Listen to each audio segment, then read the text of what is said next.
Hi everyone, this is Shan. Welcome to our series. Are you preparing for HU entrance exam? Then this video is just for you. You know, our exam analysis for BHU entrance examination has given the students 95% common questions on chemistry. So if you follow our suggestion, our important tips and secret to crack HU entrance, then you can get also 95% to 90% common questions. And this video is about HU entrance biochemistry and molecular biology topic. And today with us, Abhishek is there. Hi, Abhishek. Hello everyone. Hello Sam. Hi, Abhishek. So Abhishek is currently pursuing his IPhD program in HU entrance, HU University, Hyderabad University. So he has quite a lot of experience how to crack the HU entrance exam. He will share with us today important tips to crack. What's the important topic you have to cover on these two area, biochemistry and molecular biology, and how much aptitude and how much difficulty level of physics, chemistry, etc. The detailed analysis you will get. And lastly, secret tips to get a good score. Hi Abhishek, can I request to introduce yourself? Yeah. Hello everyone. Myself Abhishek Saha. I am from Biochemistry Department of University of Hyderabad. Actually, I did my masters. I just completed my masters recently from the Department of Biochemistry and Molecular Biology. So, basically, there are three courses that are offered from the Department of Biochemistry, and I was one of those course students, of course. So the courses are Masters in Biochemistry, Integrated MSc PhD in Biochemistry and Molecular Biology, and PhD in Biochemistry. So I was a student of integrated course of Biochemistry and Molecular Biology. So you will also get an exit option after MSc if you want to exit and you don't want to pursue your PhD in that course in the university as well. So I chose an exit option. So this is my introduction, and let's jump onto the topics. What all you wanna ask me? Come on, start. Let's do it. Yeah, Abhishek, I just want to know first that I don't know about what's the difference between these three courses you mentioned, that PhD, IPhD, and MSc. See, PhD is a completely different course, as you know. There will be a 6-month coursework, and then you will jump onto the labs in which you will be doing your PhD coursework and PhD work, basically the project you will be getting. And for the course, that's a good question actually, between biochemistry and molecular biology, because the course names are also different. So there are, as the integrated course suggests, that there is a molecular biology part also. So the people who comes into this course, including molecular biology, they have an extra 6 credits of molecular biology. So that is the big difference, and we have a less of bioenergetics, which the masters people do a lot, bioenergetics. So that is the only difference. More or less, every syllabus and every faculty teaches the same way, and the same class goes on. Just only because of the 2-3 classes will be different between the integrated people and masters people. That's it. Yeah, and in perspective of entrance exam, if I want to say, then what's the question pattern difference between these three courses?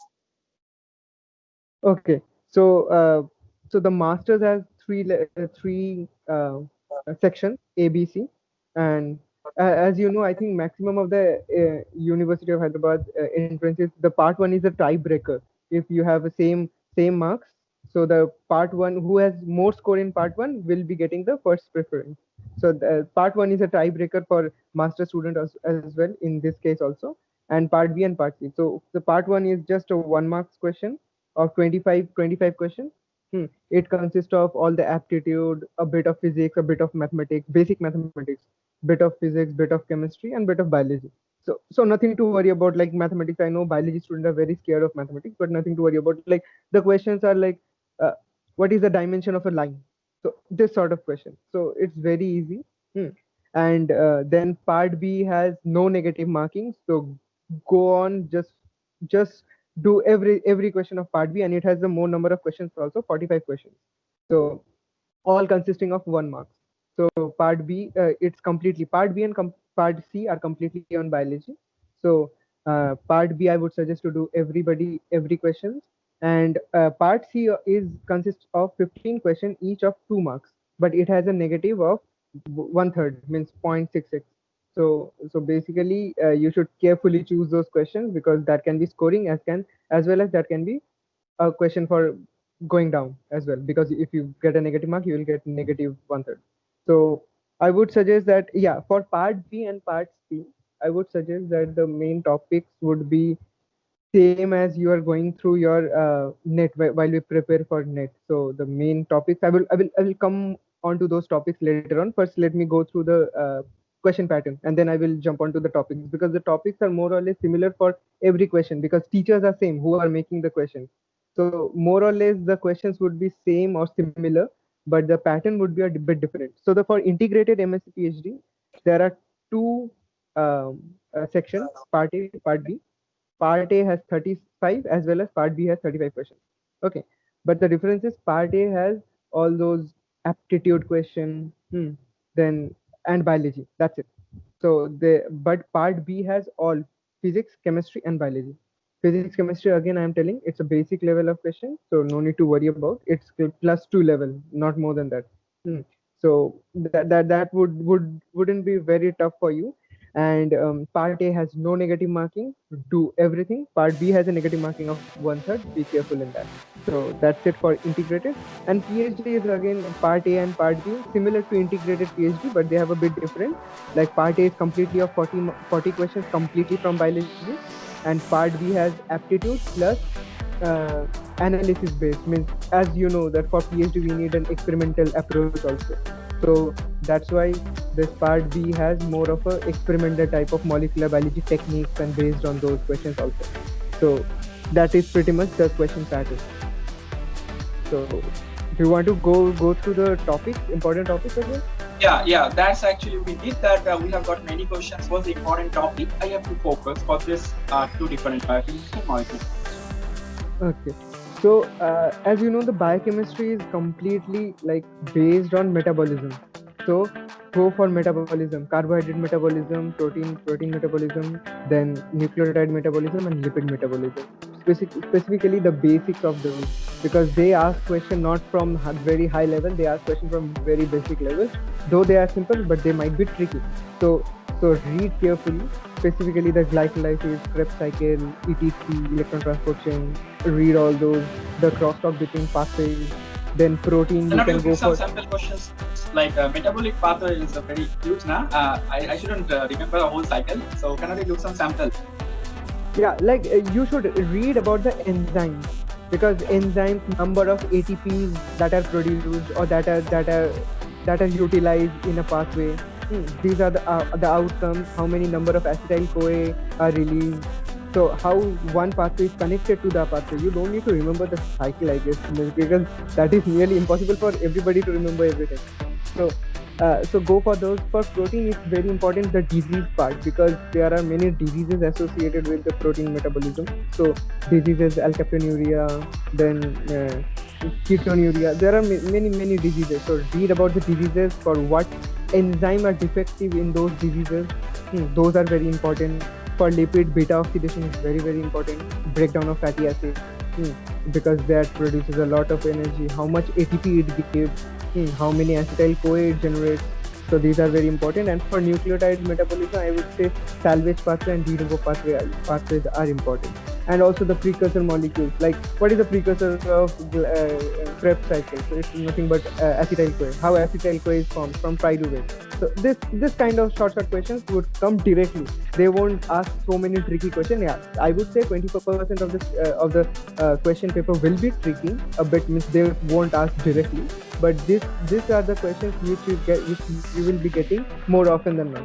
So then very important for the amino acid study also, like the pKa, pH, pOH, the relation between them, then the equations, those connect them, then the redox potential, how to calculate the redox potential. They give numericals on those also, short numericals of 2 marks, which I'm talking about. These are 2 marks, but MCQ, 2 marks MCQs. Calculation of Gibbs free energy, enzymology, they will give the graph, Michaelis-Menten equation or Lineweaver-Buck plot, or they will just give the equation and tell you there will be some changes, or competitive inhibitor, uncompetitive, non-competitive inhibitor. They will give some graph. You have to choose which graph is correct for which inhibitor. Then there are some basic chromosomal theory questions, how chromosomal segregated. Read Mendelian genetics very thoroughly, because they ask a lot of questions from Mendelian genetics. The genetic crosses, F2 generation, then the Punnett square. How to make a Punnett square? You should do that, and you should know that, because there might be questions from Punnett square also. Like, not directly from Punnett square, they will give a question. You need to draw the Punnett square and you need to put the answer over there. So you should be very thorough with the genetics part, with the cell biology part, cell biology, vesicular transport of protein, ER, mitochondria, Golgi apparatus, then lysosome, how they are connected, and pretty much that is basic immunology as well, about antibodies, how antibodies are generated, and very basic knowledge of immunology. That would do, I guess, more or less. That would be fine enough for master student entrance. Yeah. And I just want to know that how much aptitude actually comes, how much aptitude part comes in open. Actually, integrated and PhD people would get a bit of more aptitude than master's people. Master's people, as I told, that only, I think, only 25 questions are there where the aptitude comes, aptitude and physics, chemistry, and all. So that is very less. But for integrated people and PhD aspirants, they get a lot of, not lot, but with respect to MSc, it's more aptitude. But yeah, the aptitude are very basic mathematics. If you go through class up to class 10, not even class 12, up to class 10 level of mathematics, I would say, if you are very weak in mathematics, I would say you just read couple or 3 to 4 chapters. That would be enough. One is probability, basic probability. Another one is mensuration, because they ask question about the area of this or the volume of that, this sort of question. And I think these two are the most sought after chapters in the mathematical aptitude. Otherwise, those other aptitudes are basic aptitude. You don't need mathematical skills to solve. So for mathematics, I think probability and mensuration would be fine enough. And as Abhishek, as you said to me that chemistry and physics also I have to score good to make my total score better. So what kind of important tips you want to share about that? Chemistry, I would suggest that chemistry is a bit important more than physics. Physics, there are very less questions. Basically from Newton's law, then energy, mass conservation of energy. This sort of basic question comes from physics. But from chemistry, you'll get a lot of, because the course name is biochemistry. In fact, many big researchers in the field of biochemistry come from chemistry background. Okay, so chemistry you should read a bit carefully, specifically the organic chemistry part, because there are a lot of questions. Not typically organic chemistry, like directly they won't give Riemann-Taylor reaction or something like that, but they would give a biomolecule and tell you that how this oxidation or this reduction will affect which carbon.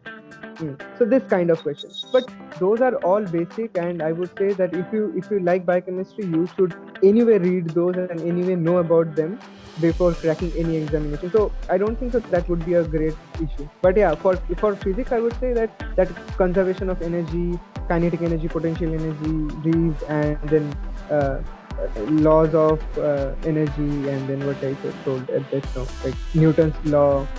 These are the most questions that come mostly from these areas. And what's the last secret tips to make our score better? Actually, secret tip is go for the previous year question. You'll get a very good idea about it. But truly speaking, there are no particular ingredient as a secret tip. But I would say that go for, because life sciences is very huge syllabus. There people comes from botany background, from zoology, microbiology, biochemistry, biotechnology. So they have to make a question paper in such a way that all kind of people can score actually. So therefore I would say that make your strong points stronger, rather than going for something. Suppose I did my bachelor's from Ramakrishna Mission Vidya Mandir, Belur. So it was from microbiology. Okay, so I read microbiology, molecular biology, cell biology in very depth. I didn't have a lot of scope in in biochemistry or in immunology. So I made my strong points stronger rather than focusing on my weak points, because weak points anyhow, because see, the question pattern is in such a way that not a particular topic is heavily heavily dependent on the question paper. So equal weightage is more or less given to every field, so that all people can score. So make your strong point stronger. That would be a secret tip, maybe. So yeah, that's it. Make your strong point stronger so that you don't miss out those questions if at all the question comes from that area. Yeah, any important point I'm missing, Avi? Like, yeah, pretty much covered. And I would say that many people ask about the cutoff, basically how much, how to score, and how much even in the previous video we have got some question that, hey, I have a plan to make this cutoff, can I get hostel? It's not a valid question. That means cutoff size. Okay, no. Okay, for hostel accommodation, I would tell that there is no such limitation about scoring and hostel accommodation. No relation at all. So the hostel accommodation they give is like, if you are not from Hyderabad, then you will surely get a hostel. If you are even from Andhra or Telangana, you will surely get a hostel accommodation. Only the rule is you should not be from Hyderabad. And if you are from Hyderabad, then also you will get hostel accommodation after the outstation students have filled. If there is vacancy, there are always vacancies, so you will get. Because in my batch, from my batch only, there were 3 or 4 people from Hyderabad. So out of those 3 and 4 people, all of them got, when they applied for hostel after a couple of months, they applied for hostel accommodation.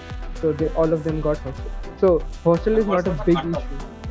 The cutoff is like it changes on the basis of the question paper itself. So in our case, the marks was of total marks was of 80 marks, and the lowest who got into the integrated program was of 45 marks, 45 or 42 approximately, means 42 45. That was the lowest, and the highest was me, 61.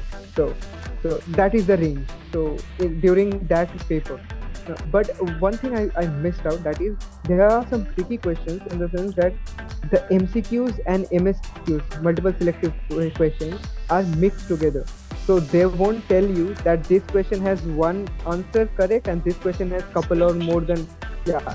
So that particularly a part is there in the question paper where you will get 10 to 12 questions of that sort, where the MCQs and MSQs are jumbled.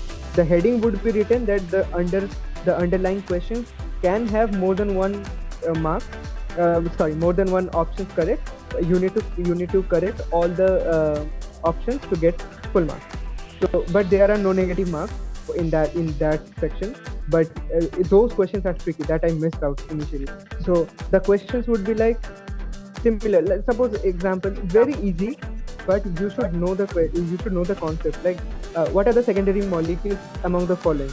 So they would give 3 secondary molecules and another very random thing. So you need to mark all those 3 secondary molecules to get full complete 1 or 2 marks. But if you suppose you get 2 of them correct, 1 not, then you won't get a single mark. So those are the tricky questions. But I think if you read properly, you would get them. So that is pretty much it. Okay, thank you. I just want to finish by thanking Obi. Obi, thank you very much for sharing with this information. Actually, we have got many requests to make the video on biochemistry and molecular biology entrance exam, and maybe that's why this can be helpful for those students, junior friends. Yeah, and thank you, Obi, very much. Thank you very much. Thank you, and all the best to all the candidates. Do your best. Focus on the basics. Make your strong point stronger. All the best for your examination. Good luck. Yeah, we have another video by Orpo on plant science. You can also check up if you are interested, and many other videos on HU. They are on our sites. You can just check up. And this is Shahan signing out. Bye bye. See you in next video. Bye. Bye.